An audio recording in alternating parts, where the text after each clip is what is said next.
Ever notice how some people can tell you the exact price difference between store brand ketchup and Heinz down to the penny, but couldn't tell you their hourly rate if their life depended on it? There's an entire universe of humans out there who've turned penny pinching into a full-time job, and nobody's paying them for it. Imagine you're sitting at your kitchen table on a Sunday afternoon, armed with scissors, a stack of newspapers, and 3 different grocery store apps open on your phone. You're about to embark on a 4-hour expedition to save $17 on your weekly shopping trip. The question nobody's asking, what's your time worth? Here's the beautiful irony. The same person who'll drive to 3 different stores to save $5 on laundry detergent will somehow never find the time to ask for a raise. They've got spreadsheets tracking every cent that leaves their wallet, but zero strategy for getting more cents to come in. Now picture this from another angle. You're watching your neighbor spend 2 hours clipping coupons to save $20. Meanwhile, that same 2 hours could have been spent learning a skill that increases their earning potential by thousands annually. Which investment pays off?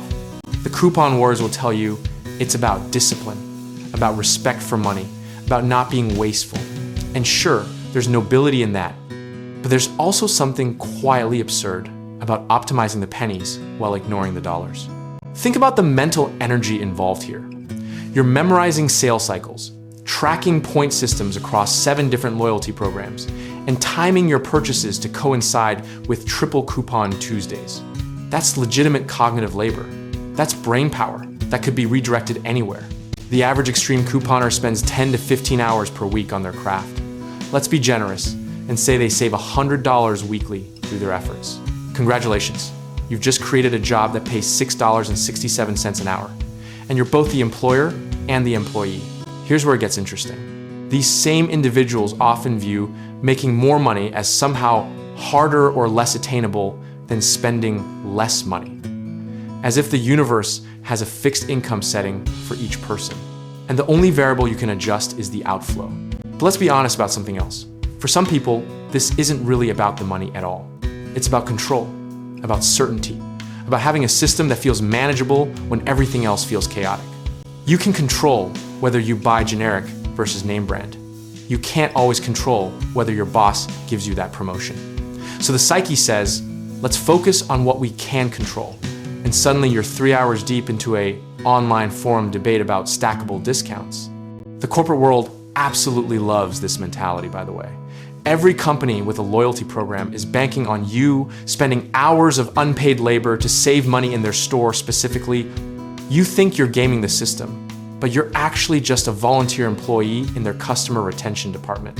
Meanwhile, there's this whole other camp of people who barely glance at prices. They're not rich necessarily, they're just operating from a completely different equation.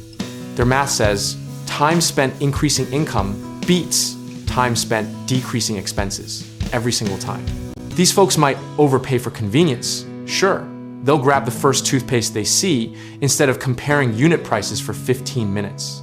But they're also the ones negotiating salaries, starting side hustles, and learning skills that compound over years. Here's the twist nobody wants to hear.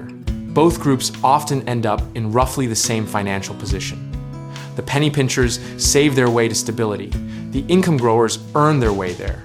Different paths, similar destinations, but wildly different experiences along the way. The real question isn't who's right or wrong. It's about opportunity cost, and most people are terrible at calculating it. Every hour you spend chasing a discount is an hour you're not spending on something else. What's that something else worth? Let's run a thought experiment. You spend 5 hours a week on extreme money-saving activities, saving roughly $200 monthly. Now imagine redirecting those 5 hours weekly into learning a high-income skill, building a freelance client base, or even just asking for more hours at work. In year 1, maybe the couponer comes out ahead. They've saved $2,400 while you've only made an extra $1,000 from your side project. But in year 2, your skills have compounded. You're making an extra $500 monthly now. By year 3, you've left them in the dust. The saving money crowd will argue that you can do both, and technically, they're right. But human energy and attention are finite resources. Most people who are hyper-focused on saving every penny don't have the mental bandwidth left to aggressively pursue more income. They've already spent it. There's also this weird moral superiority thing that happens. People who pride themselves on frugality sometimes look down on people who waste money, completely ignoring that the wasted money person might be out earning them by $50,000 a year. Who's actually winning? And here's where the system gets really clever. Corporations have convinced people that being a smart consumer means being an obsessive comparison shopper. What if being a smart consumer actually means earning enough that small price differences become irrelevant? The coupon culture has this built-in treadmill effect too. The more time you invest, the more you have to justify that investment by continuing. You've spent 3 months mastering the CVS Extra Bucks system. You can't stop now. That'd mean admitting all that time was for nothing. But zoom out for a second. The person who spends that same 3 months learning basic coding, improving their communication skills, or building any kind of value in the marketplace, they've actually created an asset. The coupon knowledge expires the moment the promotion ends. There's something almost meditative about extreme frugality though, something that feels virtuous and pure. You're not participating in mindless consumption. You're being thoughtful. Meanwhile, the income-focused person might feel like they're always hustling, always chasing, never content. So maybe the real answer isn't about who wins, but about what game you're actually playing. If you find genuine joy in the hunt for deals, if it's your hobby and your entertainment, then sure, the value equation changes completely. But if you're sacrificing hours of your life to save nickels purely out of financial necessity or anxiety, while never addressing the income side of your equation, then you're running the wrong direction on a treadmill. You're getting nowhere fast. The most successful people financially tend to be the ones who spend modest energy on not being wasteful, but massive energy on increasing their earning potential. They're not buying Porsches, but they're also not spending their Saturday mornings organizing coupon binders. Here's the uncomfortable truth. In a world where time literally equals money, choosing to trade 15 hours to save $50 is choosing to value your time at $3.33 per hour.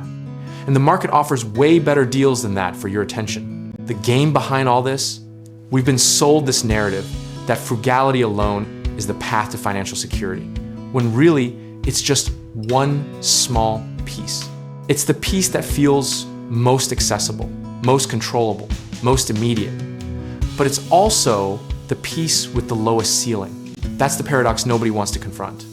Both sides are partly right, partly delusional, and the real winners are probably the people who barely think about any of it because they've built systems that make both income and expenses largely automatic. But that's a different story entirely.